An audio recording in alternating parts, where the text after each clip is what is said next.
এই ছেলে, এ জঙ্গলে তুমি কেমন করে আসলে? চোখে মুখে পানির ছিটা আর অপরিচিত মেয়েলি কণ্ঠস্বরে ভাঙা ভাঙা বাংলা শুনে চৈতন্য ফিরে পেল সরোয়ার। শ্রান্ত, অবসন্ন চোখ দুটো নিবু নিবু হয়ে একসময় পুরোপুরি খুলে নিজেকে গাছপালায় ঘেরা গহীন অরণ্যে আবিষ্কার করল সে। কপালের কাছে কাটা স্থানে এখনো রক্ত জমে আছে। খুব কষ্ট করে উঠে বসার চেষ্টা করল সে। বিগত রাতের বীভৎস ঘটনার কথা মনে পড়তেই তার সর্বাঙ্গ কাটা দিয়ে উঠল। সদ্য সংজ্ঞা ফিরে পাওয়া শরীর মুহূর্তেই ঝিনঝিন করে কম্পিত হয়ে উঠল। এই সাহেব, কন হে আপ? কুছ তো বলো।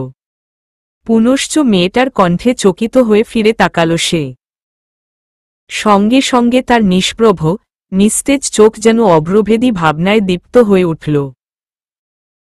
মেয়েটার পরনে খুব অল্প বস্ত্র। নাম না জানা কাপড়ের শহুরে মেয়েদের টপসের ন্যায় একটা কাপড় দিয়ে উপরিভাগ আবৃত, নাভি খুব সম্পূর্ণ দৃশ্যমান। একই কাপড়ে কোমর হতে হাঁটু পর্যন্ত মোড়ানো। কাঁধে একটা ছোট বাক্সে বেশ কয়েকটা তীরের ফলা ঝুলানো, এবং হাতে বক্রাকৃতির ধনুক। উজ্জ্বলস্যমলা বর্ণের গোলগাল চেহারায় তীক্ষ্ণ দৃষ্টি। এলোমেলো ঘন কৃষ্ণবর্ণের চুল থেকে চূর্ণকুন্তল কপালের উপর ঝুলে পড়েছে। নাম না জানা বন্য পাখির কিচিরমিচির শব্দে সম্বিতে ফিরল সে। মেয়েটা একসাথে দুই ভাষা ব্যবহার করেছে। সরোয়ারের মস্তিষ্কে মুহূর্তের জন্য কথাটা খেলে গেল। একসাথে দুই? মেয়েটা কিছু বলতে যাবে তার আগেই সরোয়ার বলে উঠল, আমি এখানি কেন? আর আপনি কে? মেয়েটির মুখের কথা মুখেই রয়ে গেল। মেয়েটা একটু থেমে বলল, ওহহ, বাঙালি? আমি নিজেও জানি না এটা কোনো জায়গা। তবে এটা জেনে রাখুন, আপনি জঙ্গলে আছেন। বড় বড় বাড়িগুলো থেকে অনেক দূরে। পাহাড়ের চূড়ায় উঠলে দেখা যায় বড় বড় বাড়িগুলো। চলুন আমার সঙ্গে। সরোয়ার কাপা কাপা কণ্ঠে জবাব দিল, কোথায়? আমার বাসায়। কেন? ও খাখানে কেন? কেটে কুচি কুচি করে আগুনে ঝলসে খাবো আপনাকে। সরোয়ার ভীতসন্ত্রস্ত হয়ে একটা শুকনো ঢোক গিলল। মুখ দিয়ে কোনো কথাই বেরুল না তার। দুর্নিবার ভয় তাকে আষ্টেপৃষ্ঠে ধরে বলছে, তোর দিন শেষ সরোয়ার, তোর দিন শেষ। মেয়েটা সরোয়ারের ভীতিবিহ্বল চেহারা দেখে মৃদু হেসে বলল, ভয় নেই। আমরা মানুষ খাই, কিন্তু যখন তখন না। যখন জঙ্গলে শিকারের অভাব পড়ে, খাবার সংকটে পড়ে তখন। আমি খাই না অবশ্য। চলুন।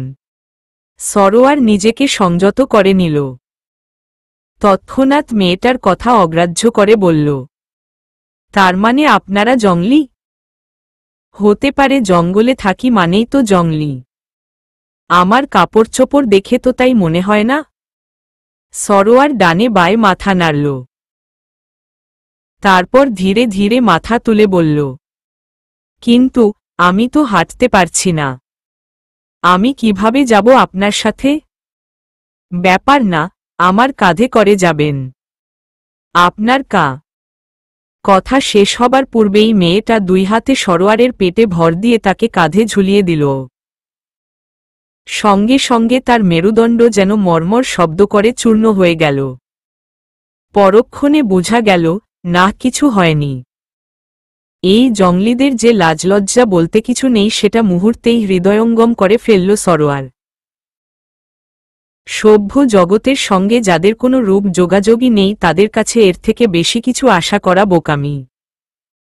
তবু এই সাহায্যটা তার যথার্থই দরকার ছিল। কখনো কখনো অসভ্য মানুষ থেকেও সভ্য কিছু আশা করা যায়। সরোয়ার মৃদুস্বরে বলল, আপনার কষ্ট হচ্ছে না? আমার কিন্তু ভারী লজ্জা করছে। মেয়েটা হাসল কিনা বোঝা গেল না। তবু একটা চাপা হাসির স্বর সরোয়ারের কান ভেদ করে গেল। পরমুহূর্তেই তা বাতাসে মিলিয়ে গেল। মেয়েটা কোমল অথচ তীক্ষ্ণ কণ্ঠে বলল, কোনো কথা বলবেন না, একদম চুপ থাকুন।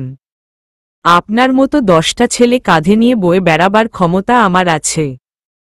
আর কোনো প্রশ্ন নয়। সরোয়ার নিস্তেজ হয়ে সমস্ত লাজলজ্জার মাথা খেয়ে নিষ্ক্রিয়ের মতো নিজের ভার মেয়েটার উপর অকপটে সঁপে দিল। নানাবিধ অযাচিত, অবান্তর ও অসংবদ্ধ প্রচ্ছন্ন প্রশ্ন তার মাথার এপাশ হতে ওপাশ প্রবল বেগে ঘুরপাক করতে লাগল। মেয়েটা এই গহীন অরণ্যে বাস করেও কিভাবে দুই ভাষায় পরিপক্ক? তাদের বাড়ি কিংবা আস্তানা কোথায়? সেই বা এই জঙ্গলে আসলো কিভাবে? যতদূর মনে পড়ে, আর ভাবতে পারল না সে। অবশ দেহ, অবসন্ন মন, তন্দ্রাতুর চোখ দুটো কখন যে আপনা আপনি মেয়েটার কাঁধেই মুদ্রিত হয়ে গেল সে নিজেও টের পেল না। যখন ঘুম ভাঙল তখন পরন্ত বিকেল। অদ্ভুত সব সামগ্রী দিয়ে তৈরি একটা ছোট্ট কুঁড়েঘর। যতদূর বোঝা যায় বাঁশ আর বন্য শক্ত লতাপাতা দিয়ে তৈরি। নড়বড়ে চৌকি। একটু নড়লেই বিশ্রী কেচ কেচ শব্দ হয়। জানালার ফাঁক দিয়ে শেষ বিকেলের স্বর্ণাভ রৌদ্রকিরণ সরোয়ারে চোখে মুখে পড়ে উদ্ভাসিত হয়েছে। কপালের কাটা স্থানে কিসের যেন প্রলেপ। হয়তো কোনো ভেষজ উদ্ভিদকে পিষিয়ে দেয়া হয়েছে। ক্লেদাক্ত শরীর এখন ঝকঝকে পরিষ্কার। এত সব কে করল সেটা আর তাকে ভাবতে হল না। হৃদয়ের অন্তঃস্থল থেকে তলিয়ে দেখার পরও মনটা বারবার বলছে এটা ওই অপরিচিত জংলি মেয়েটারই কীর্তি। দরজা খোলার শব্দে ধ্যান ভাঙল সরোয়ারের। মেয়েটা একটা মাটির পাত্র হাতে ঘরে প্রবেশ করল। সরোয়ার উঠে বসতে চাইলে মেয়েটা তস্ত্রব্যস্ত হয়ে বাধা দিয়ে বলল, উহু, উঠবেন না। বৈদ্য সাহেব বলেছে বিশ্রাম নিতে। সরোয়ার এক মুহূর্ত স্তব্ধ থেকে কি জানি চিন্তা করল। পরক্ষণে একফালি জিজ্ঞাসু দৃষ্টি মেয়েটির দিকে নিবন্ধ করে সংকুচিত হয়ে বলল, বৈদ্য কে? মেয়েটি কুপিত স্বরে বলল, কি জ্বালা! বৈদ্য চিনেন না? যে আপনার চিকিৎসা করেছে সেই তো বৈদ্য। উনি আপনার কে হয়? সেটা জানা তো আপনার কোনো দরকার নেই, তাই না? একটু সুস্থ হয়ে এখান থেকে বিদায় হন। আর আমার শয়ন কক্ষটা খালি করুন। এটা বুঝি আপনার ঘর? হ্যাঁ, আমারই ঘর। আচ্ছা, আপনার নাম? ধৈর্যের বাঁধ ভেঙে বিরক্তির মাত্রা যেন দ্বিগুণ হয়ে গেল মেয়েটার। অতিথি বলে নিজেকে সংবরণ চাপা রুক্ষস্বরে বলল, সিমন্তিনী। সিমন্তিনী আমার নাম। ওহহ, আমি সরোয়ার। আসলে হয়েছে কি?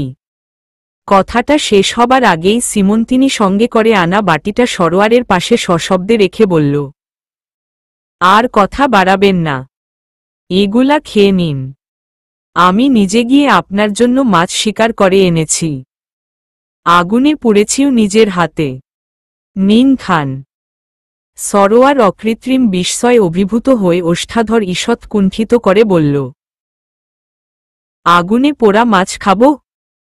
সিমন্তিনী সাবলীল ভঙ্গিতে ডান হাত উঁচিয়ে জিজ্ঞেস করল, হ্যাঁ, তাহলে কি ঘাস পাতা খাবেন? না, তাও তো খাওয়া যায় না। তাহলে আপনি একটু উঠে বসুন, তারপরে খেয়ে নিন। আপনারা বুঝি মাছ খান না? খাই, তবে অন্যভাবে খাই। রান্না করে মরিচ মশলা মিশিয়ে পাতিলে রান্না করে তারপর খাই। সিমন্তিনী কিছু না বুঝেও চুপ করে রইল। সে অত্যন্ত ধূর্ত প্রকৃতির এবং অতিশয় বুদ্ধিমতী। তাদের এই জঙ্গলের তল্লাট পেরিয়ে যে আরও একটি জগৎ আছে, এবং সেই জগতে যে নানান ধাঁচের খাবার দাবার, পোশাক আশাক, চাল চলন, কথা বলার ভঙ্গি প্রচলিত, সে তুলনায় এই জঙ্গল যে যৎসামান্য, সুচ্চগ্র। এই ছেলেটিকে নিরীক্ষণ করে সেটা বোধগম্য হতে তার খুব বেশি সময় লাগল না। একটা দীর্ঘশ্বাস অতি যত্নের সঙ্গে তার বুক চিরে শূন্যে মিলিয়ে গেল। সরোয়ারের দিকে চোখ পড়তেই দেখল, সে গোগ্রাসে কোরাল মাছ ছিঁড়ে কিঞ্চিত সংশয় নিয়ে মুখে পুরে দিচ্ছে। সঙ্গে সঙ্গে সীমন্তিনীর চোখ যুগল থেকে 2 ফোঁটা জল গড়িয়ে পড়ল। সরোয়ারের অগোচরে তা নিঃশব্দে মুছে নিল সীমন্তিনী। তার কোমল নারীচিত্ত অপরিচিত এই ছেলের অদৃষ্টের বিড়ম্বনায় উদ্বেল হয়ে বলছে, না জানি ছেলেটা কতদিন অভুক্ত ছিল। সীমন্তিনী কয়েক মুহূর্ত আত্মবিস্মৃত হয়ে সরোয়ারের খাবার ভক্ষণ দেখতে লাগল, যেটা সরোয়ারের নজর এড়াল না। নিজের খাবার খাওয়ার দৌড়াতে লজ্জায়, অস্বস্তিতে তার সমস্ত মুখ আরক্ত হয়ে গেল। আমতা আমতা করে বলল, খুব খিদে পেয়েছে তো তাই। সীমন্তিনী খিলখিল করে হেসে ফেলল, বলল, সমস্যা নেই, আপনি খান। নিজের খাবার খাওয়ার দৌড়াতে লজ্জায়, অস্বস্তিতে তার সমস্ত মুখ আরক্ত হয়ে গেল। আমতা আমতা করে বলল, খুব খিদে পেয়েছে তো তাই। সীমন্তিনী খিলখিল করে হেসে ফেলল, বলল, সমস্যা নেই, আপনি খান। সরোয়ার আর কিছু না বলে খেতে শুরু করল। খাওয়া দাওয়া শেষে সীমন্তিনী চলে গেল। যাওয়ার সময় স্মিত হাস্যে বলে গেল, একা একা আপনার বিরক্ত লাগবে, আমি একজন ছেলেকে পাঠিয়ে দিচ্ছি। জবাবে সরোয়ার মুচকি হেসে 10 কেজি ওজনের মাথাটা ডানে বায়ে নাড়ল। অথচ সীমন্তিনী কি বলেছে সেটা তার এক কান দিয়ে নিঃশব্দে ঢুকে অন্য কান দিয়ে তেমনি নীরবতা পালন করে বেরিয়ে গেল। তখন সে নিজের মর্মের অন্তঃস্থলে আচড়িয়ে আচড়িয়ে বহু কষ্টে কি যেন খুঁজে ফিরছিল, অবশেষে আবিষ্কার করল যে সীমন্তিনী নামের এই মেয়েটার বাইরেরটা ঈষৎ অগ্নিবর্ণ হলেও ভিতরের অন্তরটা স্ফটিকের মতোই স্বচ্ছ। যদিও সে বন্য পরিবেশে বড় হয়েছে। বন্য মানেই তো হিংস্র নয়, ওরাও তো মানুষ। ক্যাচ ক্যাচ শব্দে দরজা খোলার শব্দে চকিত হয়ে মাথা তুলে তাকাল সরোয়ার। সদ্য যৌবনে পা দেয়া একজন টগবগে তরুণ যুবক। গায়ে পোশাক নেই, নিচের অংশে ছালা জাতীয় কাপড় দ্বারা মোড়ানো। প্রকাণ্ড চওড়া বুক, জীর্ণশীর্ণ চুল কাঁধ পর্যন্ত সাপের মতো বেঁকে গিয়েছে। মাথায় চুল নামক কোনো বস্তু আছে সেটা বোধহয় সে জানেই না।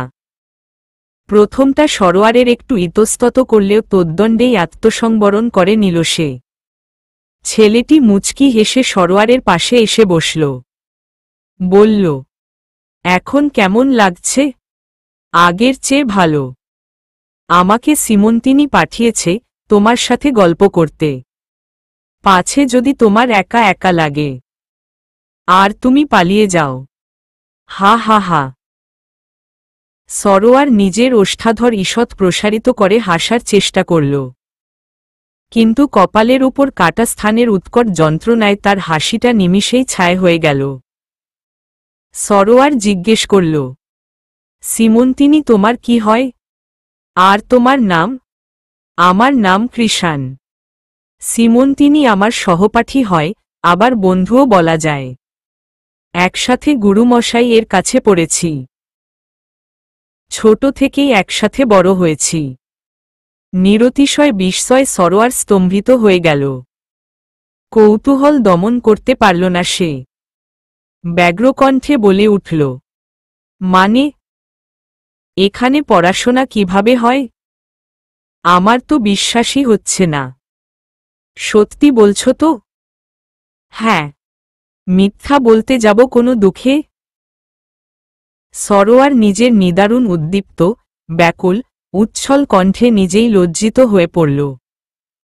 মুখখানা তার কাগজের মতো সাদা হয়ে গেল।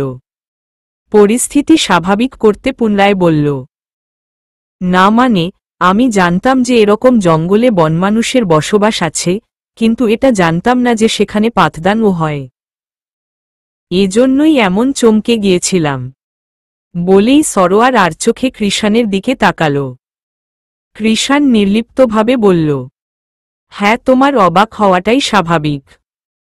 তোমার জায়গায় আমি থাকলে আমিও তাই মনে করতাম। যে যাই হোক, তোমার বাড়িতে কে কে আছে? আর এখানেই বা এলে কিভাবে? বলেই কৃষাণের জিজ্ঞাসু দৃষ্টি সরোয়ারের উপর নিবন্ধ করল। সরোয়ারের মুখে যেন কেউ কালি ঠেলে দিল। এই আলোচনা তার কাছে যথেষ্ট অসংবদ্ধ। যে অন্তর্দাহের তুষানলের সে দিনের পর দিন জলে এসেছে সে কথা সে কিছুতেই মনে করতে চায় না, কিছুতেই না। তার নিভৃত চিত্ততলে যে দাবানল দীর্ঘদিন ধরে চলছে তারই অগ্নিস্ফুলিঙ্গ ফেটে পড়ে অন্যকে কেন ভস্মসাৎ করবে? সে রুদ্ধস্বরে টেনে টেনে বলল, আজ বলতে ইচ্ছে করছে না, পরে বলবো। আকস্মাৎ সরোয়ারের এমন গাম্ভীর্যের কোনো হেতু খুঁজে না পেয়ে কৃষাণ হতবুদ্ধি হয়ে গেল। একটা দীর্ঘশ্বাস ছেড়ে নিরুৎসাহিত হয়ে বলল, বেশ, নাই বললে, ছাড়ো সেসব কথা। এখানে যতদিন থাকবে ততদিন কিন্তু আমাকে নিজের বন্ধু বলে ভাববে। যে কোনো প্রয়োজন হলে বলবে, আমি সর্বদা প্রস্তুত। বলে কৃষাণ কিঞ্চিত ঝুঁকে নিজে বুকে হাত রাখল। বলার ভঙ্গি দেখে সরোয়ার ফিক করে হেসে ফেলল। প্রসঙ্গ পাল্টিয়ে বলল, তাহলে চলো একটু বাইরে থেকে ঘুরে আসি। এখন সন্ধ্যা তো হয়ে এলো, আর তুমি এখনো সুস্থ হওনি। এতটুক বলে থামল কৃষাণ। সরোয়ার কিছু বলার জন্য উদ্যত হতেই কৃষাণ আশ্বাস দিয়ে সরোয়ারের কাঁধে হাত রেখে বলল, সুস্থ হও আগে, তারপর তোমাকে নিয়ে পুরো জঙ্গল চষে বেড়াবো দেখিও। সরোয়ার শুধু হু বলে জানালার দিকে চোখ ঘুরিয়ে নিল। কৃষাণ ওভাবেই সরোয়ারের কাঁধে হাত রেখে হালকা নাড়া দিয়ে বলল, কিছু বাজে লোক আছে, আছে, ওদের থেকে সাবধানে থেকো। হ্যাঁ, আমি যাই, পরে আবার আসব। ঠিক আছে, এখানেও খারাপ মানুষ। যা। শেষের কথাটা বিড়বিড় করে বলল সরোয়ার। কৃষাণের কানে সেটা পৌঁছালো কিনা অন্তর্যামীই ঢের জানেন। সে দ্রুতপদে সেখান থেকে প্রস্থান করল। সন্ধ্যা হয়ে এলো। জানালা দিয়ে মৃদুমন্দ বাতাস সরোয়ার কানে পাশ দিয়ে শো শো শব্দে খেলা করছে। জানালা দিয়ে আকাশটা পরিষ্কার দেখা যায় না। বড় বড় গাছের ডালপালার ফাঁকে অল্পবিস্তর গগনের দেখা মিলে। সরোয়ার নিজের চোখের সর্বশক্তি দিয়ে জানালা দিয়ে প্রকৃতির গতিবিধি বুঝার বৃথা চেষ্টা করল। কিন্তু অমাবস্যার নিকষ কালো সর্বগ্রাসী অন্ধকার যেন তার চোখের সমস্ত আলো গ্রাস করে নিল। পাছে বন্য জন্তু যদি কোনো রকম আক্রমণ করে বসে সেই ভয়ে তার সর্বাঙ্গ কণ্টকিত হয়ে গেল। চোখের দৃষ্টি ধোঁয়াশা হয়ে গেল। উপরন্তু সাপবিচ্ছুর ভয় তো আছেই। ঠিক সেই মুহূর্তে সীমন্তিনী একটা লণ্ঠন, আগুনে জ্বালানো বাতি, আর একটা কাঠের বাক্স হাতে দরজা ঠেলে ভিতরে প্রবেশ করল। সরোয়ার একটু ধাতস্থ হল, কিন্তু ভয়টা পুরোপুরি কাটল না। সীমন্তিনী লণ্ঠনটা পাশের ছোট চৌকিতে রেখে সরোয়ারের শিয়রে এসে বসল। এখন কেমন বোধ করছ? কৃষাণের সাথে পরিচয় হলো তো? ছেলেটা খুব ভালো, সবার উপকার করে। তোমার সাথে কেমন ভাবসাব হলো? এত প্রশ্নের ভিড়ে সে কোনো প্রশ্নটার উত্তর আগে দিবে সেটা সে ঠিক করতে পারল না। তবু সীমন্তিনীর আপনি থেকে তুমি সম্বোধনের বিষয়টা তার কানে বাঁধল। পরক্ষণেই মনকে বুঝাল যে বলতেই পারে। তাদের কাছে সম্বোধন বলতে কিছু নেই। আপনি আর তুমি যেই লাও আর কদও সেই। ভালো, শুধু মাথাটা একটু বেশি যন্ত্রণা করছে। কই ছিলে? জানো কত ভয় পাচ্ছিলাম। কেন? বাচ্চা নাকি যে সারাদিন মায়ের পেছনে পেছনে ঘুরবে? তোমার জন্য মাছ মারতে গিয়েছিলাম। পোড়া কপাল, একটাও জুটল না। রাতে খাবে কি? হরিণের মাংস খেতে পারো তো? সরোয়ার বীরসমুখে বলল, খাওয়ার ইচ্ছে ছিল যে কোনো সময়, সেটা যে এভাবে খেতে হবে ভাবিনি। আচ্ছা, আপনারা কি সাপ বিচ্ছু খান?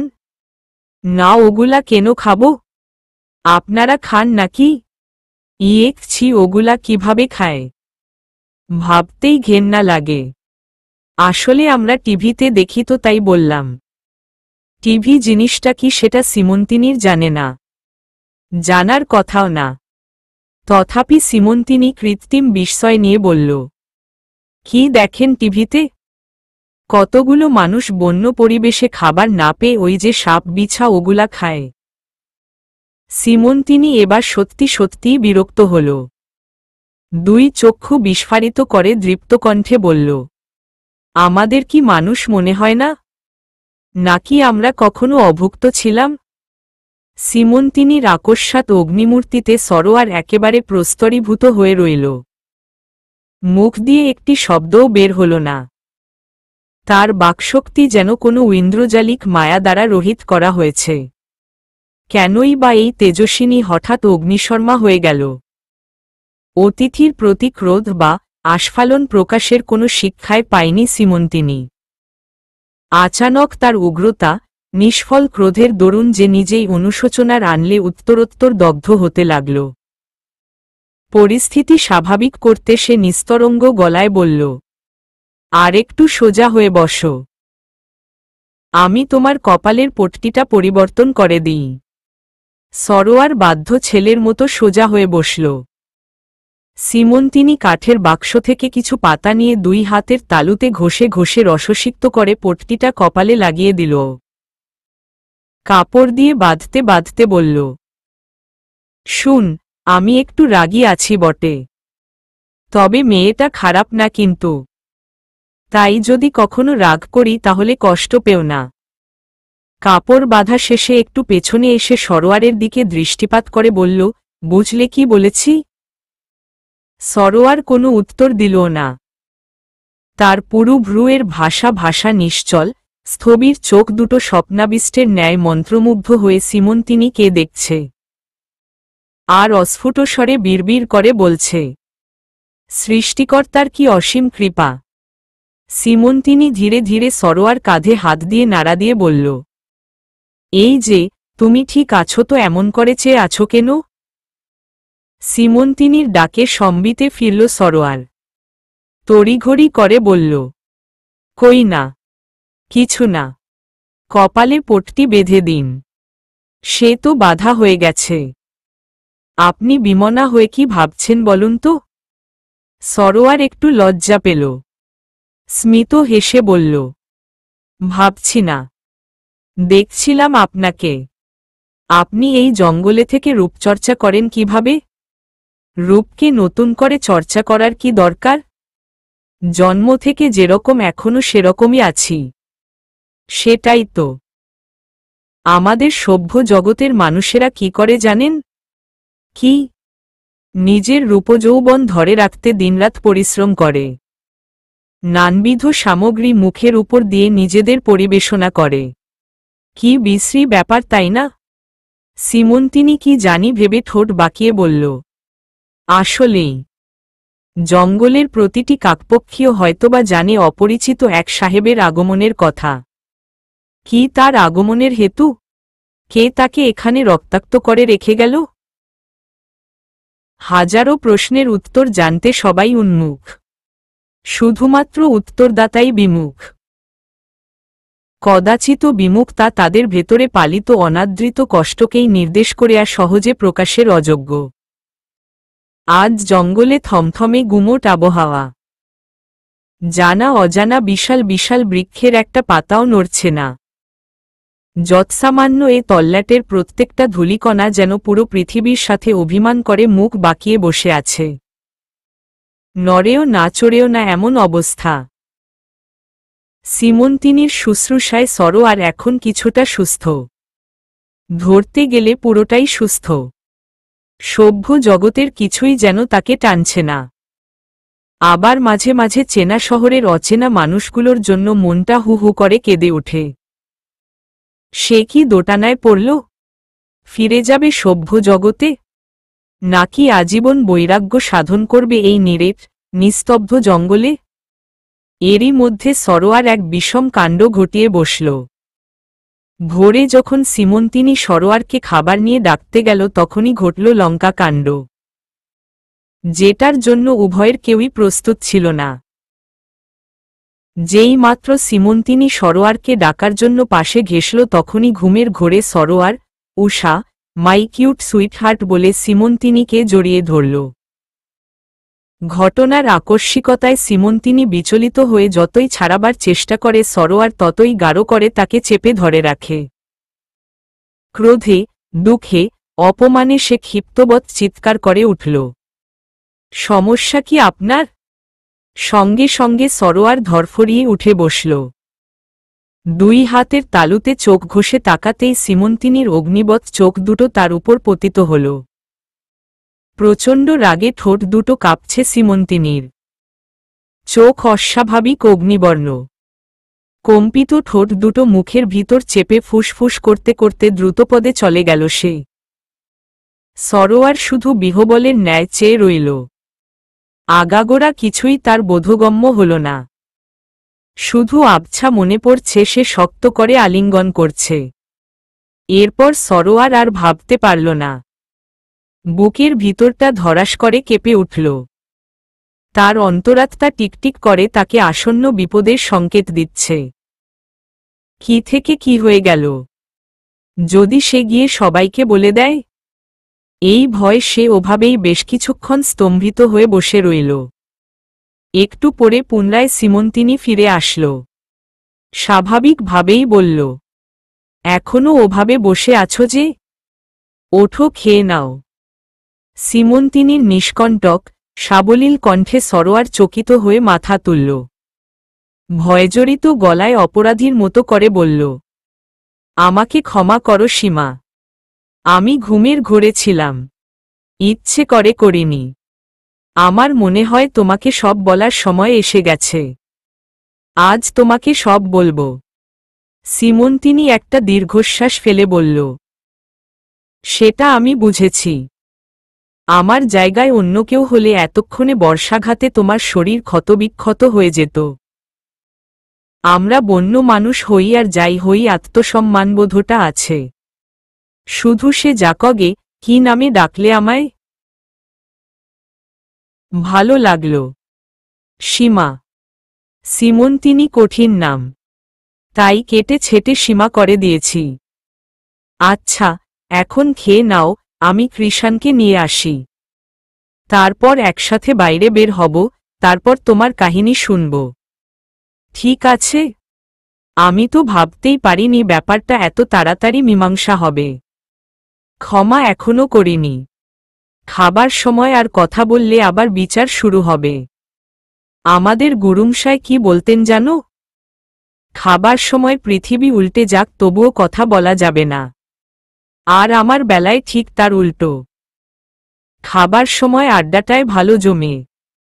ঠিক আছে, তুমি নিজে নিজে আড্ডা দাও। হা হা হা। আমি কৃষাণকে নিয়ে আসি। আচ্ছা। সিমন্তিনি বের হয়ে গেল।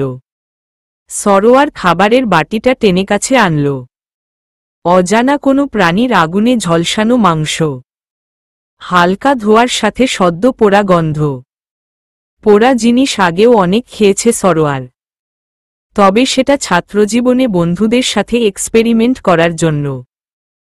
এভাবে জঙ্গলে এসে খেতে হবে সেটা কশ্চিনকালেও ভাবতে পারেনি। প্রথম প্রথম ভারী অস্বস্তি বোধ হতো তার। পরে যখন সিমন্তিনির মুখে শুনল সে নিজ হাতে তার জন্য স্বীকার করে, নিজ হাতে আগুনে ঝলসে নিয়ে আসে, তখন তার সমস্ত চিত্ত ভালোবাসায়, শ্রদ্ধায় বিগলিত হয়ে পড়ত। যে খাবার তার ভালো লাগত না, সে খাবার যেন অত্যন্ত মুখরোচক, সুস্বাদু। এটা ভেবে ভালো লাগত যে পুরোটা খাবার জুড়ে সিমন্তিনির পেলবো হাতের ছোঁয়া আষ্টেপৃষ্ঠে জড়িয়ে আছে। শুকনো পাতার খচখচ শব্দ ভেঙে ধীরে ধীরে এগুচ্ছে সিমন্তিনি, সরোয়ার, কৃষাণ। সরোয়ার মাঝখানে আর কৃষাণ ডানে এবং সিমন্তিনি বামে। তিনজনের মধ্যেই প্রচ্ছন্ন নীরবতা। সিমন্তিনি আর কৃষাণের দৃষ্টি মাঝে মাঝে সরোয়ারের মুখচ্ছবি ঘুরে আবার সামনের দিকে পতিত হচ্ছে। দুজনেই সরোয়ারের কাছ থেকে কিছু শোনার জন্য উন্মুখ হয়ে আছে। বুক ফুলিয়ে একটা দীর্ঘশ্বাস মুখ দিয়ে ফুস করে বের করে মাটিতে থাকা একটা পাথরকে সজোরে আঘাত করল সরোয়ার। পাথরটা একটা বটগাছে আঘাত করে পুনরায় তার কাছে ফিরে আসলো। অমনি খপ করে পাথরটা বিচক্ষণতার সাথে মুষ্টিবদ্ধ করে নিল সে। বলতে শুরু করল, আমাদের পরিবারে আমি ছিলাম সবার বড়। ছোট দুইজন বোন। একজনের নাম উষা, আরেকজনের নাম ঈশা। তাদের অভ্যাস ছিল খুব ভোরে উঠে আমাকে ডাকা। আমিও কিছুক্ষণ বিছানায় গড়াগড়ি করে উঠতাম। ঈশা আর উষা এসে জড়িয়ে ধরে ঘুম না ভাঙ্গালে আমার সকালটা যেন শুভ হতো না। বাবা মা উভয় খুব ভালোবাসত আমাদের। ছোট থেকেই আমি ক্রিকেট, ফুটবল দুটাতেই সমান পারদর্শী ছিলাম। ফুটবল আর ক্রিকেট কি সেটা হয়তো তোমরা দুজন বুঝবে না। এক ধরনের খেলা। পরে বুঝিয়ে বলবো তোমাদের। আমার বাবার বিশাল বিজনেস ছিল। পিতৃসূত্রে চট্টগ্রামের বাসিন্দা হলেও বাবার ব্যবসার সুবাদে থাকতাম পশ্চিমবঙ্গে। আমার পুরো বংশ চট্টগ্রামে। সেখানে আমাদের 3টা চাচা থাকেন। সেদিকে পড়ে যাব কলকাতাতেই কলেজে পড়ালেখা শেষ করি। গুটিকয়েক ক্লাসমেট, ভিন্ন বিশেষ বন্ধু কেউ ছিল না। একটা মেয়ে, নাম আনিকা, আমাকে খুব পছন্দ করত। আমি ছিলাম রাশভারী টাইপের ছেলে। ছাত্রজীবনে প্রেম ভালোবাসা করে বেরাবো এমন অভিসন্ধি আমার কখনোই ছিল না। তথাপি মেয়েটা আমাকে সবসময় বিরক্ত করত। আমি না করে দিই। ইভেন মেয়েটাকে আমারও ভালো লাগত না। দিন যেতে থাকে, আমার পড়ালেখাও শেষ হল। থামল মেয়েটার বিরক্ত করাও। যদিও তার জন্য আমার মনের কোণে ছোট্ট একটা জায়গা তৈরি হয়েছিল, কিন্তু সেটাকে বড় করবার সুযোগ আমি দিইনি। আমার কাছে আমার পরিবার ছিল সবচেয়ে বেশি আপন। ভাগ্যের কি নির্মমতা! সেই পরিবারই একদিন ভেঙে খানখান হয়ে গেল। সুখের সাগরে ভেসে থাকা জাহাজটা ঘূর্ণিঝড়ে ঢলতে ঢলতে ডুবে গেল, তলিয়ে গেল সাগরের বুকে। এতটুকু বলে থামল সরোয়ার। বলতে বলতে তার প্রখর দৃষ্টি ধীরে ধীরে ছায়াছন্ন হয়ে আসল। দুচোখ অশ্রুপ্লাবিত হয়ে বড় বড় 2 ফোঁটা জল কোলের উপর ঝরে পড়ল। কণ্ঠস্বর রুদ্ধ হয়ে এলো। কথা বলতে বলতে তারা একটা কাটা গাছের গুড়ির উপর বসে পড়েছিল। সিমন্তিনি উঠে এসে সরোয়ারের সামনে বসল। অধোমুখে বসে থাকা সরোয়ারের চিবুক স্পর্শ করে ঈষৎ উপরে তুলে কোমল স্বরে বলল, শান্ত হও সরোয়ার, বাচ্চা মানুষের মতো কাঁদছ কেন? পুনশ্চ কৃষাণের দিকে চেয়ে বলল, আমরা শুনতে চাই, কি হয়েছিল তোমার সাথে? কারাই বা করল এসব? সিমন্তিনির স্নেহার্দ্র কণ্ঠস্বর সরোয়ারের নির্জীব দেহে যেন প্রাণ ফিরে পেল। দুচোখ মুছে আবার বলতে শুরু করল। দিনটা ছিল 10 আগস্ট 2018। অন্যান্য দিনের মতোই ঝকঝকে নির্মল একটি দিন। কিন্তু সে দিনই যে আমার সুখের জীবন অঙ্গার হবে আমি ভাবিনি। বাবা মাকে নিয়ে বাংলাদেশে যাচ্ছিল, কলকাতা টু ঢাকা, এরপর সেখান থেকে চট্টগ্রাম। ছোট বোন ঈশাকেও নিয়ে গেল সাথে। এয়ারপোর্টে যাওয়ার পথিমধ্যে একটা ট্রাক বাবার গাড়িটাকে ধাক্কা মারে। গাড়ি গিয়ে পড়ল গঙ্গায়। বাবাকে মৃত অবস্থায় পাওয়া গেলেও মা আর ঈশার লাশের কোনো খোঁজ পাওয়া যায়নি। শ্রাবণ মাস ছিল। আষাঢ় মাসের টানা বৃষ্টির পর গঙ্গা পানিতে টইটম্বুর। ট্রাকের এক ধাক্কায় যেন আমার জীবনটা পুরোপুরি বদলে দিল। আপন বলতে রইল শুধু উষা। এরপর তাকে আমি চোখের আড়াল হতে দিইনি। প্রতিটা ক্ষণ আগলে রেখেছি। উত্তরাধিকার সূত্রে বাবার স্থাবর অস্থাবর সম্পত্তির মালিক হলাম আমি। অনিচ্ছার সত্ত্বেও বাবার দাঁড় করানো বিজনেস আমি চালাতে লাগলাম। কিন্তু এর উপর যে আমার চাচাদের লুব্ধ দৃষ্টি পড়েছে সে খবর আমি বাতাসেই পেয়ে গেলাম। আবার কিছু না বলে বাতাসেই উড়িয়ে দিলাম। লোভী তো লোভী। আন্ডারওয়ার্ল্ডের দুর্ধর্ষ সন্ত্রাসী কৃষ্ণ অনির সাহায্য নিয়ে আমাকে আর উষাকে মেরে বাবার সব সম্পত্তি হাতিয়ে নেয়ার প্ল্যান করে। এর আগেই আমি খবরটা জেনে যাই। আগেই বলেছি উষাকে আমি কখনো চোখের আড়াল করতাম না। ওকে সহ নিয়ে পুলিশে খবর দিতে যাচ্ছিলাম ট্যাক্সি নিয়ে। পথেই গাড়ি অবরুদ্ধ করল 20-25 জন লোক। তারপর আমাদের গাড়ি থেকে বের করে রাস্তায় ফেলে বেধড়ক পিটুনি দেয়।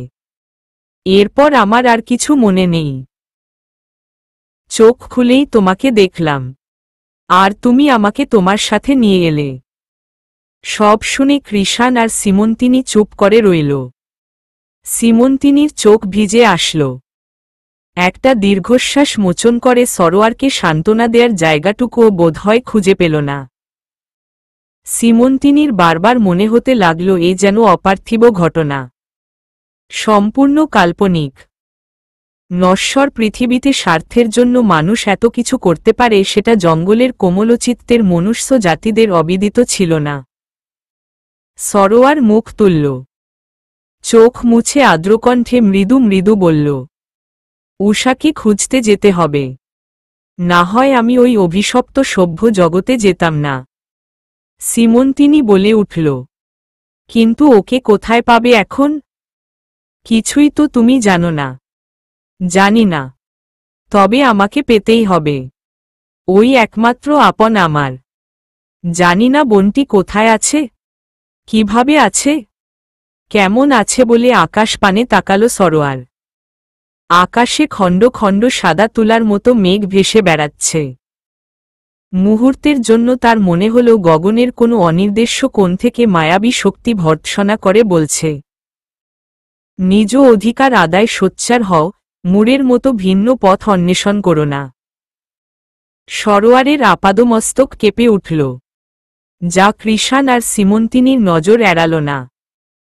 সেদিন সরোয়ারের মুখে সমস্ত ঘটনা শুনে সীমন্তিনী বুঝতে বাকি রইল না যে সরোয়ার ঘুমের ঘোরে কেন এমন উদ্ভ্রান্তের মতো আচরণ করেছিল।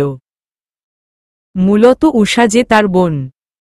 না জেনে না বুঝে সে কত কিছুই না ভেবেছে, কত বাজে চিন্তায় না মাথাটা ভরপুর হয়ে গিয়েছিল। আর এখন সেই সকালটার কথা ভেবে সীমন্তিনীর নিভৃত চিত্ত যেন নিদারুণ বিতৃষ্ণায় টইটম্বুর হয়ে যাচ্ছে। নিজের কটু ব্যবহারের জন্য নিজেই অনুতপ্ত হচ্ছে। সীমন্তিনীর ঘরের অদূরেই একটা মাঝারি সাইজের ডোবা। ঘরের জানালা দিয়েই বোধ করি ডোবার একাংশ দেখা যায়।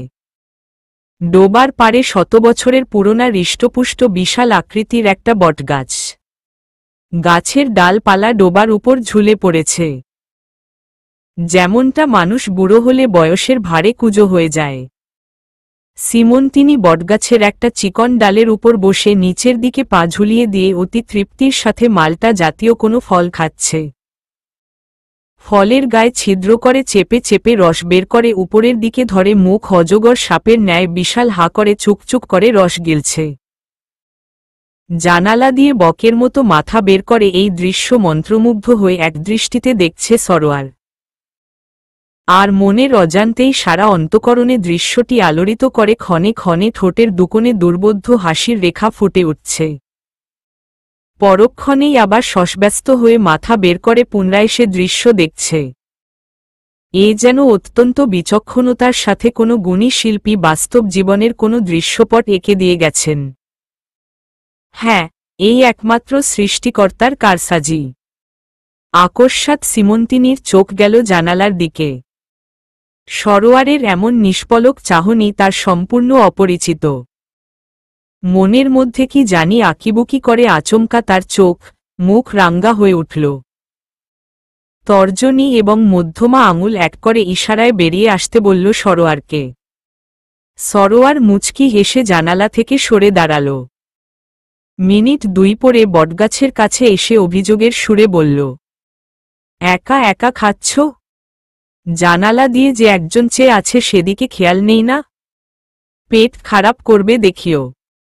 সীমন্তিনী শ্লেষের হাসি দিয়ে বলল, আমার কখনো পেট খারাপ করে না। উহু করে না আবার। করলে বুঝবে। তখন টয়লেটের সাথে বন্ধুত্ব করতে হবে। সীমন্তিনী খিলখিল করে হেসে উঠল। আর ঠিক তখনই সরোয়ার আবিষ্কার করল সীমন্তিনীর উপরের পাটির দুটা দাঁত কিঞ্চিত উঁচা। স্বাভাবিক অবস্থায় বুঝার জো নেই। হাসলে বেরিয়ে আসে। ফালশ্রুতিতে হাসিটাকে অধিক মায়াবী আর নিটোল মনে হয়। অথচ এই ত্রুটি কোনো পুরুষের থাকলে নির্ঘাত বিশ্রী দেখাত। এটাই জাগতিক নিয়ম। মেয়েদের সকল ত্রুটিই যেন ছেলেদের চোখে গুণ হয়ে ধরা দেয়। হাসতে হাসতেই বলল, চিন্তা করিও না, আমার ওসব হবে না। খাবে নাকি নফির? খুব মজা। সরোয়ার বুঝল ওই ফলটাকেই সিমন্তিনি নফির বলছে, যেটাকে মালটার মতো দেখতে। তাই আর অহেতুক দ্বিরুক্তি না করে চুপ করে রইল। চোখ দেখে সিমন্তিনি আবার বলল, কি হলো, খাবে? আসো আমার পাশে। গাছে উঠতে পারো তো, নাকি তাও পারো না? সরোয়ার নাসূচক মাথা নেড়ে আর চোখে সিমন্তিনির দিকে তাকাল। সিমন্তিনি চোখে মুখে নিগুড় বিরক্তির আভা ভেসে উঠল। মুহূর্তেই তা চাপা দিয়ে বলল, এটা তো খাড়া গাছ না, ডালপালা বের করা গাছ। তাও পারবে না? না, চেষ্টা করো, অবশ্যই পারবে। তার চেয়ে বরং তুমিই নিচে নেমে এসো না। নফির তুমিই খাবে। আমি না। খেতে চাইলে এসো, না হয় ওখানেই দাঁড়িয়ে থাকো। আমি খাই। আর তুমি দেখো, আর আমার পেট খারাপ হোক। সরোয়ার এবার অসহিষ্ণু হয়ে গাছে চড়ার জন্য উদ্যত হল। সিমন্তিনি মুখ বাড়িয়ে কটাক্ষ করে বলল, আস্তে সাহেব, পড়ে গিয়ে আবার ডোবার কুমিরের পেটে যাবেন। বাস্তবিক ডোবায় কুমিরের বংশ অবধি ছিল না। তবুও সরোয়ারকে ভয় দেখাতেই কুমিরের কথা বলা। কোনো কথায় কর্ণপাত মাত্র না করে বহু কষ্টে সিমন্তিনির পাশে এসে বসল সে। হাঁপাতে হাঁপাতে বলল, কেমনে উঠো এই গাছে? কি মোটা! সিমন্তিনি দুই হাত শটান করে গাছে ভর দিয়ে একটু হালকা হয়ে বসল। প্রখর রৌদ্রতাপ চোখে পড়েছে বিধায় ভ্রু কুঁচকে বলল, আমাদের অভ্যাস হয়ে গেছে। ছোট থেকেই তো এখানে আছি। এখন যদি আমাকে বলো তোমাদের ওখানে চলাফেরা করতে, তাহলে আমি মোটেও পারব না। অভ্যাসে সব হয়। সরোয়ার নিচের দিকে তাকিয়েছিল। এবার মাথা তুলে সংশয় ছাড়াই সাবলীলভাবে বলল, যাবে আমার সাথে? কথাটা সিমন্তিনি কিভাবে নিল স্বয়ং অন্তর্যামীই জানেন। এমন প্রশ্নে সে যেন একটু গম্ভীর হয়ে গেল। তথাপি সেটা চাপা দিতে প্রসঙ্গ পাল্টিয়ে বলল, আচ্ছা, কি ভাবলে এখন? উষার কোনো খোঁজ? কথা শেষ হবার আগেই সরোয়ার এক প্রকার বাধা দিয়ে বলল, এত ভাবার কিছু নেই। ওরা উষার কোনো ক্ষতি করবে না, সেটা আমি জানি। কারণ আমার অবর্তমানে উষাই এখন সমস্ত প্রপার্টির মালিক। আর আমি এও জানি যে উষা কখনো নিজের বাবার কষ্টে অর্জিত সম্পত্তি প্রাণের ভয় অন্যের হাতে তুলে দিবে না। আমার মতো ভীরুও না, বরং আমার চেয়ে দ্বিগুণ সাহসী। এরপর কিছুক্ষণ নীরব থেকে সহসা মাথা তুলে গর্বের সহিত বলল, জানো সীমা, ও ফাইট জানে। মানে মারামারি। আত্মরক্ষার কৌশল সে বহু আগে রপ্ত করে নিয়েছে। কুস্তিতে কত ছেলের সাথে লড়ে হাত পা ভেঙে দিয়ে হসপিটালে পাঠালো। ওর জন্য চিন্তা নেই। আমিই শুধু অকর্মণ্য। সারা জীবন শুধু বইয়ে মুখ গুজেই কাটিয়ে দিয়েছি। কাজের কাজ কিছুই হল না। আমি নিশ্চিত বাবা মায়ের মৃত্যুটা দুর্ঘটনা ছিল না, মার্ডার ছিল। অথচ আমি কিছুই করতে পারিনি। বলতে বলতে তার কণ্ঠস্বর ভারী হয়ে এলো। চোখ অশ্রুসজল হবার আগেই দুই হাতের আঙুল চালিয়ে মুছে নিল। সিমন্তিনি চুপ করে রইল। মনে মনে নিজেকেই নিজে ভর্ৎসনা করতে লাগল। ছেলেটার মন একটু ভালো ছিল।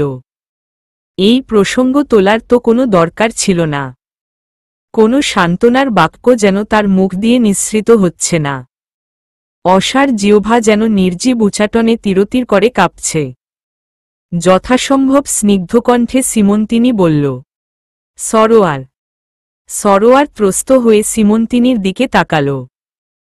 সঙ্গে সঙ্গেই যেন তার সমস্ত চিত্ত অদ্ভুত আবেশে পরিপূর্ণ হয়ে গেল। সিমন্তিনির এই চাহনি সরোয়ারের কাছে সম্পূর্ণ অপরিচিত, সম্পূর্ণ ভিন্ন। অস্ফুট স্বরে বলল, খু, আমি তোমার সঙ্গে গিয়ে কি করব? কি পরিচয় দিবে আমাকে? পরিচয় না হয় একটা হবে, কিন্তু পরিচয়টা কাকে দিব সেটাও তো ভাবা উচিত। সিমন্তিনি কৃত্রিম অভিযোগের সুরে বলল। ফের একই প্রসঙ্গ? এত চিন্তা করিও না, সব ঠিক হয়ে যাবে। সরোয়ার হাসল, বলল, আমার সম্পর্কে তো জানার কিছু বাকি নেই। তোমাকে নিয়ে কিছু বলো, তোমার পরিবার, বাবা মা। সিমন্তিনি কিছু একটা প্রচ্ছন্ন করার চেষ্টায় শুকনো হাসল। এই সুপ্ত হাসির মর্মার্থ কি বোঝা গেল না। বলল, আমার আবার পরিবার? শুনেছি ছোটবেলায় জন্ম দেবার সময় মা মারা যায়। মা বলে ডাকা হয়নি কখনো। বাবা ছিল, বেশ কিছুদিন হলো সেও চলে গেল। একদল হিন্দুস্থানি লোক আমাদের এই এলাকাটা দখল করতে চেয়েছিল, কোনো কিছুর আস্তানা বানানোর জন্য। চাচা আর বাবা ওদের বিরুদ্ধে গেল। বাবাকে সবাই মানত, এখানকার অল্পসংখ্যক মানুষেরা। গ্রামবাসী মিলে ওদের সবাইকে তাড়ালো এখান থেকে। বাবাকে ওরা রেহাই দিলও না, মেরে ফেলল। আর চাচা পাগল হয়ে গেল ওই মারামারি পর।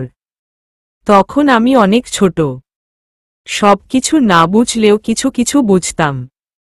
এই যে আমি বাংলা, হিন্দি বলি, দুটাই পারি। গুরুমশাই এর কাছ থেকে শেখা। সবচেয়ে মজার কথা কি জানো? গুরুমশাই তোমার মতো, তবে ইচ্ছে করেই তিনি এখানে আসেন। ওই পৃথিবী নাকি তার ভালো লাগে না। হা হা হা। সরোয়ার কৌতূহল নিয়ে প্রশ্ন করল, তাহলে এখন তোমার অভিভাবক কে?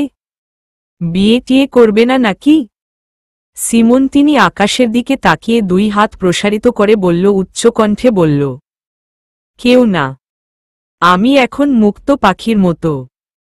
তারপর আবার নিচু স্বরে বলল, বিয়ে করা মানে তো খাঁচার ভিতর বন্দী হওয়া। সেই ইচ্ছে আমার আপাতত নেই, তবে কাউকে ভালো লাগলে সেটা অন্য ব্যাপার। সরোয়ার অধর ঈষৎ বের করে গম্ভীরস্বরে বলল, হুম্মম, বুঝলাম। আচ্ছা, দাও, কি খাবার জন্য ডেকেছিলে? খাবে নাকি? ঠিক আছে, তুমি হা করে আমি রস চেপে দিই। বলে হাত কাঁধের পিছনে নিয়ে একটা তীরের ফলা হাতে নিল। পাশ থেকে নফির নামের ফলটি নিয়ে তীরের ফলা দিয়ে খোঁচা দিল। সরোয়ারের দিকে তাকিয়ে বলল, আমার দিকে হা করতে বলিনি, মাথা সোজা করে হা করো। সরোয়ার ঠিক তাই করল। সিমন্তিনি দুই হাতে চেপে রস বের করে ধীরে ধীরে সরোয়ারের মুখে ঢালতে লাগল। অম্ল স্বাদের এই ফলের স্বাদের গাছের অন্য ডালে বসে থাকা নাম পরিচয়বিহীন চড়ুই জাতীয় পাখিটি কিচিরমিচির শব্দ করে তার সঙ্গিনীর কাছে গিয়ে দাঁড়াল। হয়তোবা মনুষ্য দুই নরনারীর এই দৃশ্য দেখে চড়ুইটির অভিমানে মিয়ে যাওয়া সুপ্ত অনুভূতি চটুল হয়ে উঠেছে। তাই প্রিয়দর্শিনীর মান ভাঙাতে এই ডাল হতে ওই ডাল করে নেচে বেড়াচ্ছে আর কানে কানে ফিসফিসিয়ে প্রেমের কবিতা আবৃত্তি করছে। সিমন্তিনি ব্যগ্রতা নিয়ে নিশ্চিত্তে ওষ্ঠাধর প্রশস্ত করে বলল, খেতে কেমন? উমম, খুব ভালো। কোথায় পেলে এগুলো? প্রশ্ন করল সরোয়ার। এই তো সামনেই পাওয়া যায়, কাল তোমায় নিয়ে যাব। সন্ধ্যা হয়ে এলো, এখানে ভূতের উপদ্রব আছে। চলো চলো, নেমে যাও। আকস্মাৎ সরোয়ার সিমন্তিনির বাম হাতের পেশি হাত চেপে ধরল। ভীতসন্ত্রস্ত হয়ে কাদো কাদো স্বরে বলল, বাঘ ভাল্লুকের চেয়েও আমি ভূতের ভয় বেশি পাই। সত্যি এখানে ভূত আছে? আমি নিচে নামব কেমনে? বলেই আশপাশে চোরের মতো চোখ বোলাল। সিমন্তিনি কিছু না বলে সরোয়ারের অজ্ঞাতসারে মুখ টিপে হাসল। গোধূলি বিকেলের শেষ ভাগ। ক্ষণকাল পরেই দিনের অবশিষ্ট ম্লান আলোটুকু নিভে গিয়ে অন্ধকার ঘনীভূত হয়ে উঠল। ঘন অন্ধকার ভেদ করে আমাবস্যা শেষে বক্রাকৃতির নতুন দৃষ্টিনন্দন চাঁদ আকাশের বুকে উত্থাপিত হল এবং তারই আশেপাশে অসংখ্য তারার দল নতুন চাঁদের খুশিতে মহা সমারোহে উৎসব পালন করছে। ডোবার অস্বচ্ছ পানির উপর তার ঈষৎ আলো টিকরে পড়ছে। তবুও যেন এই দুইজন নরনারীর গাছ থেকে নামার কোনো অবকাশ নেই। সরোয়ার ওভাবেই সীমন্তিনীর হাত ধরে বসে রইল। অথচ ভয় কেটে গেছে বহু আগে। সীমন্তিনী বলল, নামবে না? ইচ্ছে করছে না। ভয় করছে না? না। তারপর দুজনেই চুপ। কি ভাবছিল তারা আর তাদের অন্তর্যামী ভিন্ন কেউ জানে না। আকস্মাৎ সরোয়ারের ভয় কেটে যাওয়া, নীরব, বিমনা হয়ে পরিবেশ ভারী করা, এ কিসের যে নিগুড় আভাস দুজনেরই কেউ টের পেল না। অল্পক্ষণ পরে কৃষাণ হাঁক ছেড়ে ডাকতে ডাকতে বটগাছের কাছে এসে দাঁড়িয়েই স্তম্ভিত হয়ে গেল। সাথে অল্পবয়স্ক একটা মেয়ে। মেয়েটির পরনেও সীমন্তিনীর মতোই পোশাক, শুধু সাথে কোনো প্রকার অস্ত্র নেই। কৃষাণ বিস্ময় জড়িত কণ্ঠে বলল, তোমরা গাছের উপর বসে আছো? আর তোমাদের চারিদিকে খুঁজছি আমি। সীমন্তিনী বলল, হঠাৎ এত জরুরি তলব? তলব আমার নয়, গুরুম সায়ের। উনি সরোয়ারের সাথে দেখা করতে চায়। আর তোর কি বুদ্ধি শুদ্ধি কিছু নেই? এতদিন হলো ও এসেছে, অথচ গুরুমশাইয়ের সাথে একবার দেখা তো করাবি। সীমন্তিনী রুক্ষ স্বরে বলল, কেন? ওকে ধর্মজ্ঞান শেখানোর জন্য? শুন, ওদের জাত আছো, ধর্ম আছে। শুধু শুধু ওকে নিয়ে গিয়ে কথা শোনাবো কেন? আরে, আমরা তো আর জানি না যে উনি কি জন্য দেখা করতে চান। এত কথা না বলে নিচে নেমে আয়ো তো। সরোয়ার, তুমিও আসো। ঠিক আছে, আসছি। তোরা যা। বাল্য দুই সহপাঠীর এই অসংবদ্ধ কথোপকথনের তিলার্থ হৃদয়ঙ্গম করতে পারল না সরোয়ার।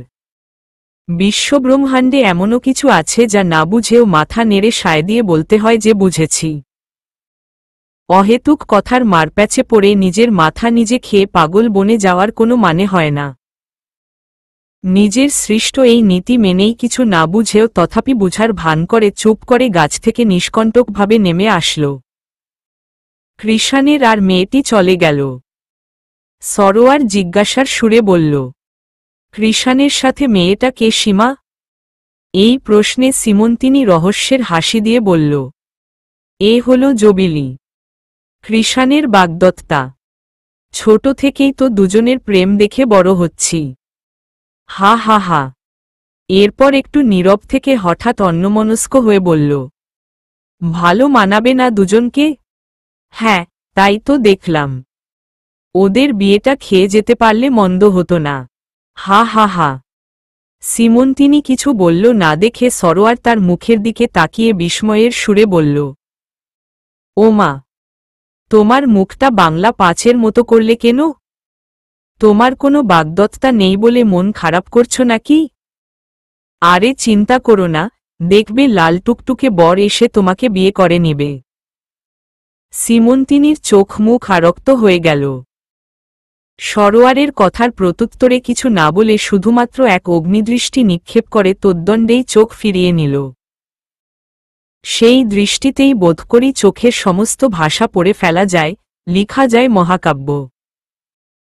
কিন্তু সরোয়ার সীমন্তিনীর অকারণ চোখ রাঙানোর হেতু খুঁজতে অন্যত্র চোখ ফিরিয়ে নেয় তা পড়া গেল না। হাঁটতে হাঁটতে তারা প্রায় গুরুমশাইয়ের কুঁড়েঘরের সামনে চলে এল। সীমন্তিনী কিছুটা ধাতস্থ হল। বস্তুত তখন সরোয়ারের কথায় এমন অগ্নিবৎ হয়ে জলে উঠার কি কারণ সেটাই সে এতক্ষণ নিজের সমস্ত অন্তঃকরণ এক করে বারবার খুঁজে ফিরছিল। কিন্তু উত্তর মেলেনি। গুরুমশাইয়ের ঘরে ঢোকার আগে সীমন্তিনী সতর্কতার সুরে বলল, শুন সরোয়ার, উনি যা বলবেন ঠিক তারই উত্তর দেবে। তর্কাতর্কির কোনো দরকার নেই।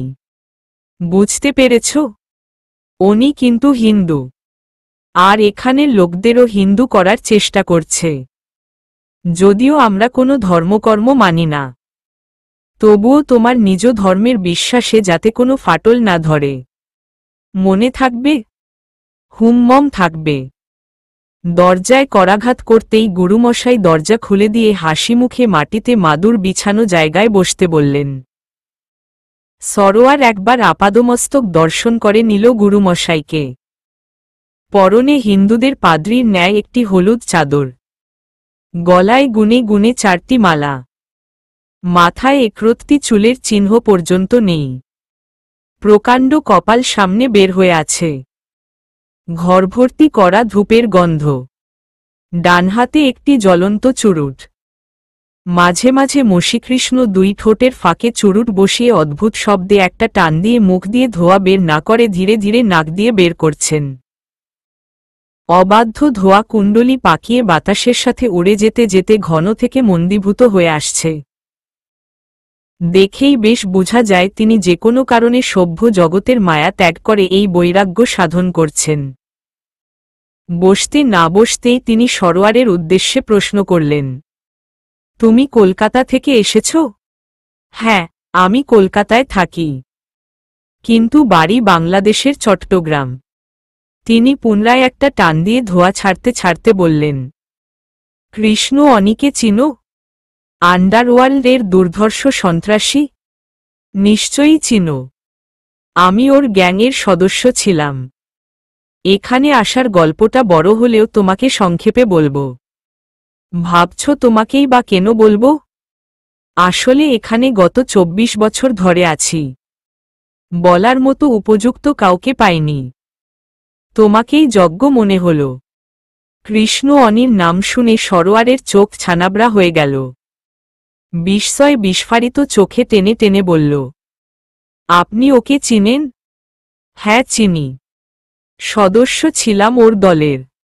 গুরুমশাই এর নির্লিপ্ততা জবাব। সরোয়ারের পক্ষ থেকে কোনো উত্তর না পেয়ে আবার বললেন, কিন্তু তুমি এমন বিচলিত হচ্ছ কেন? কোনো সমস্যা? সিমন তিনি এতক্ষণে নীরব দর্শক ছিল, এখন ব্যস্ত হয়ে বলে উঠল, ওই কৃষ্ণ অনির লোকেরাই ওকে মুমূর্ষু অবস্থায় রেখে যায় গুরুমশাই। ওর সম্পর্কে কি কি জানেন আপনি? গুরুমশাইকে একটু চিন্তিত দেখাল। একটা দীর্ঘশ্বাস ছেড়ে সাবলীল গলায় বললেন, থামো বাছা, এত উত্তেজিত হয় না। তোমাদের পড়িয়েছি আমি, বুদ্ধি আমার একটু হলেও আছে। এরপর সরোয়ারের দিকে তাকিয়ে মৃদু হেসে বললেন, কৃষ্ণ অনি কেমন লোক সেটা আমি ভালো করেই জানি। তুমি কি হয়েছে আমাকে খুলে বলো। সরোয়ার ঘাড় ফিরিয়ে সিমন্তিনীর দিকে অনুমতি নেয়ার ভঙ্গি করে একদৃষ্টিতে তাকাল। সিমন্তিনী ঈষৎ হেসে ঘাড় নেড়ে বলার জন্য ইঙ্গিত দিল।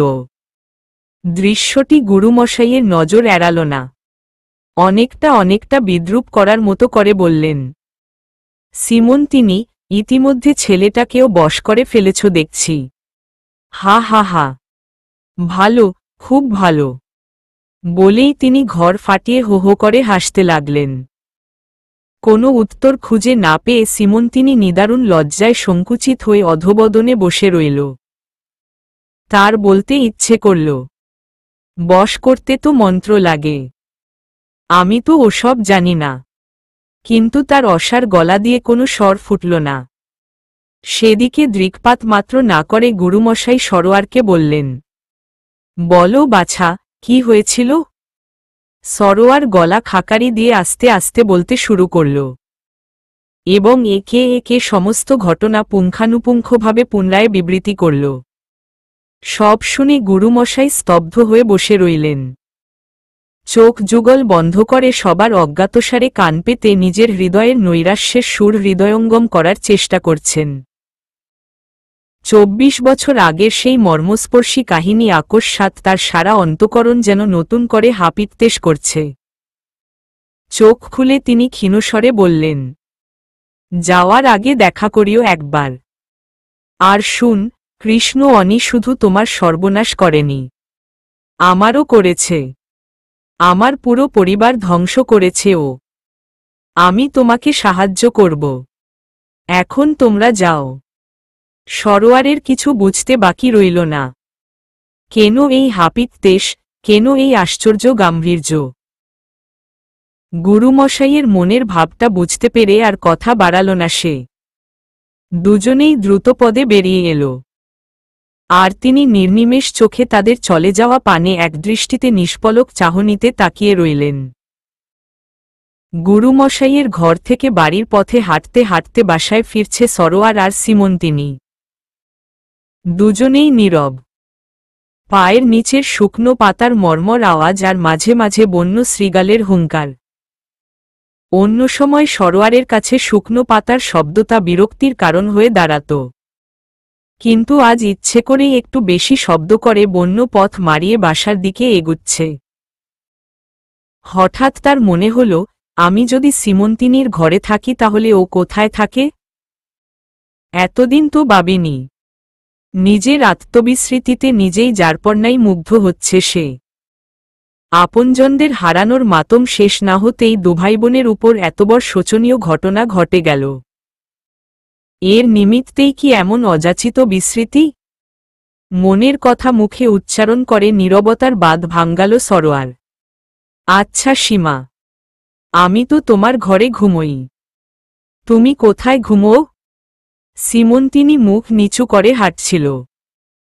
চকিত হয়ে মুখ তুলে মৃদু হেসে বলল, এতদিন পর এ কথা কেন মনে হল?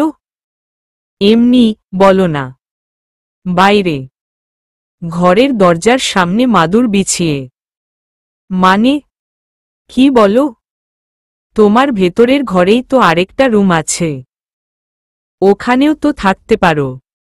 পারি, কিন্তু আমিই যদি ভিতরের ঘরে আরাম করে ঘুমাই, আমার অতিথির কি হবে? বন্য পশু আক্রমণ করলে বাঁচাবে কে? তাই বলে তোমার জন্য তো রিস্ক আছে। তোমাকে যদি আক্রমণ করত, করলই বা আমার আবার প্রাণের মায়া আছে নাকি? আজ না হয় কাল তো মরবই। আমার জন্য কারো ক্ষতি হোক সেটা আমি চাই না।